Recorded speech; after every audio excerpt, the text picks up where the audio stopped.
Κύριε Υπουργέ, καλώς ήρθατε. Σας παραλάβαμε σήμερα με 8 μποφόρ από το καταμαράν. Δεν είχατε, πιστέψτε με, αυτή την όψη που έχετε τώρα, ούτε το χαμόγελο. Δεν είναι μικρό πράγμα με την ηρωική πλέον για μας Δωδεκάνησο να κυκλοφορεί κανείς σε αυτό το χρονικό σημείο. Αλλά θεωρώ ότι με αυτό που ζήσατε σήμερα εδώ στο γήπεδο αισθάνεστε και δικαιωμένος για την απόφασή σας, αλλά έχει πάει και στο παρελθόν όλη αυτή η ταλαιπωρία του να είστε σήμερα εδώ κοντά μας. Μου είπατε ότι ήρθα στη Λέρο στην πιο κρύα μέρα του χειμώνα. Αυτό είπε η ΕΜΗ, η Εθνική Μελετουργική Υπηρεσία.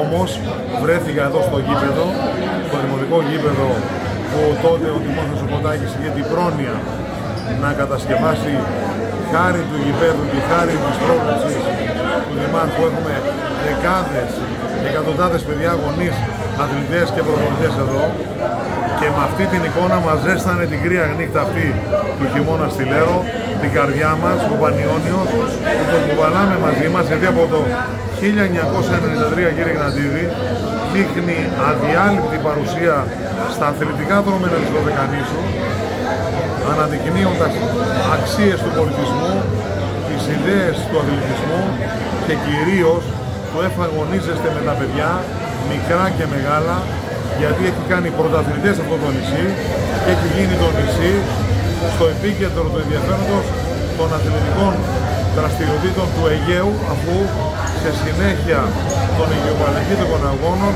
ακολουθούν και άλλοι αγώνες που θα είναι αθλητές από όλη την Δωδεκάνησο, από όλο το Αιγαίο εδώ. Θέλω να ευχηθώ χρόνια πολλά και καλή χρονιά στους αθλητές του Πανιωνίου.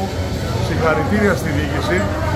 Πραγματικά κάνουν μια τεράστια προσπάθεια, η πρόεδρος και το Διοικητικό Συμβούλιο, στο πρόσωπο της οποίας βλέπουμε όλους αυτούς τους ανθρώπους που στήριξαν το Πανιώνιο χρόνια τώρα, στον προπονητή τον κύριο Χατζηδάκη και στους άλλους προπονητές, καθώς επίσης και στους αρρωγούς αυτής της προσπάθειας, όπως είναι ο κύριος Κουμπάρος, ο κύριος Ασβεστάς, αλλά και άλλοι που συνδράμουν στο έργο τους, καθώς επίσης, κύριε Γνατίδη, μετά από τα λεγόμενα και της Προέδρου, συγχαρητήρια και στο Δήμαρχο, στο Πρόεδρο του Δημοτικού Συμβουλίου, αφού είναι ξεκάθαρο ότι ο Δήμος στηρίζει ουσιαστικά την προσπάθεια, και μετά την ανακοίνωση του Δημάρχου ότι ένα έργο ύψους 1,6 εκατομμυρίων ευρώ για τη Λέρο θα είναι πραγματικότητα σε λίγα χρόνια.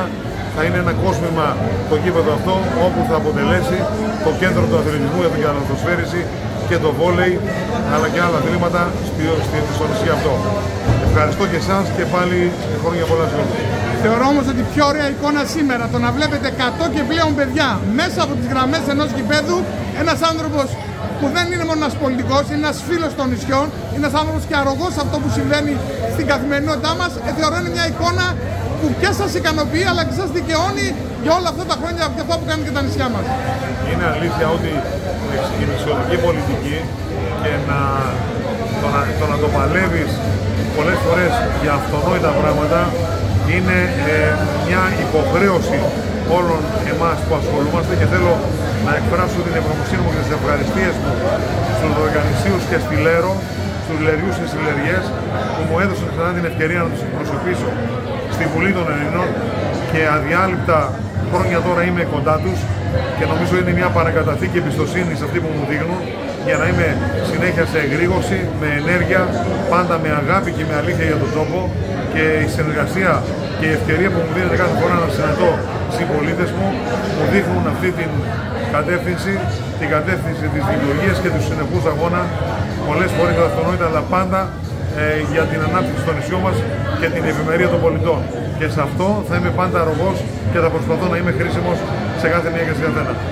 Σας ευχαριστούμε πολύ, κύριε Υπουργέ, και για τη σημερινή σας επαφή, αλλά και τα πολύ ωραία λόγια που μας είπατε. Έχω την εντύπωση αύριο, παρότι θα φύγετε με τον ίδιο καιρό, αυτή η εικόνα θα σας συντροφεύει και στο υπόλοιπο ταξίδι σας. Είναι αλήθεια. Χρόνια πολλά. Σας ευχαριστώ.